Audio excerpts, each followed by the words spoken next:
अस्सलाम वालेकुम dear viewers, असां चैनल ते खुशामदीद। अॼु जी हिन वीडियो में असां ॻाल्हि कंदासीं यूनिवर्सिटी ऑफ गवादर में एडमिशन फॉर स्प्रिंग 2023 अनाउंस थी चुकी है। ये एडमिशन बीएस प्रोग्राम में आहे, जंहिंमें faculty of management science, commerce and social science आहे। फैकल्टी ऑफ मैनेजमेंट साइंस में BBA, BS commerce 4 years, BEd honours 4 years, BEd honours 1.5 years ऐं बीएड ऑनर्स 2.5 इयर आहे।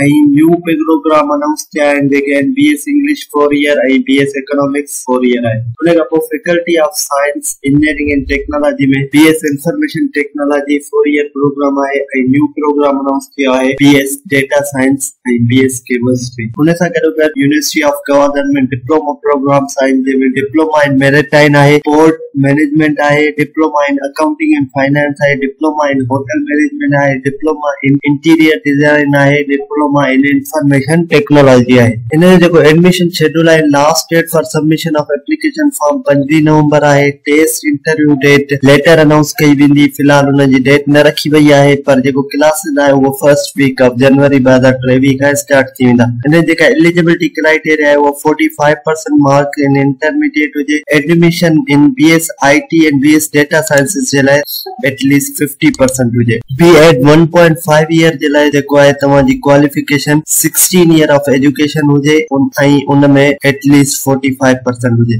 अप्लाई करण जे लाइ तव्हां डॉक्यूमेंट्स वगैरह लगाए करे ऐं फॉर्म जेको आहे ug.edu.pk तां तव्हां डाउनलोड करे वो फॉर्म फिल करे 300 जो पेमेंट आहे। एडमिशन प्रोसेसिंग चार्जेस आहे उहे बैंक ड्राफ्ट यूजी उन जे नाले ते ऐं ही अकाउंट नंबर ॾिनल आहे इन ते नेशनल बैंक में। ऐं जेके कैंडिडेट्स रिजल्ट्स जो वेट करे रहिया आहिनि उहे बि होप सर्टिफिकेट ते अप्लाई करे सघनि। जीअं ई तव्हां यूनिवर्सिटी ऑफ गवादर जो URL सर्च कंदा ug.edu.pk हिते तव्हां अची वेंदा ऐं उन खां पोइ ही डाउनलोड्स आहे। हिते जीअं ई तव्हां क्लिक कंदा डाउनलोड्स ते, ही डाउनलोड्स में तव्हांखे हिते फॉर्म नज़र ईंदो, डाउनलोड एडमिशन फॉर्म। हिन खे तव्हां जीअं ई क्लिक कंदा तव्हां वटि फॉर्म अची वेंदो। ही फॉर्म आहे यूनिवर्सिटी ऑफ गवादर जो। हिते पोइ ही तव्हां पूरो फॉर्म फिल करे ऐं 300 जो बैंक ड्राफ्ट ठाहे करे तव्हां इन्हनि डॉक्यूमेंट्स ही जेका चेकलिस्ट आहे इन सां गॾु सबमिट कराईंदा एडमिशन जे लाइ। उमेद था कयूं तव्हांखे समझ में अची वियो हूंदो यूनिवर्सिटी ऑफ गवादर में एडमिशन जे लाइ कीअं अप्लाई कजे। मज़ीद इंफॉर्मेटिव वीडियोस जे लाइ असांजे चैनल खे लाइक कयो, सब्सक्राइब कयो, तीअं असांजी ईंदड़ हर नई वीडियो वहां ते पहुची सघे। अल्लाह हाफ़िज़।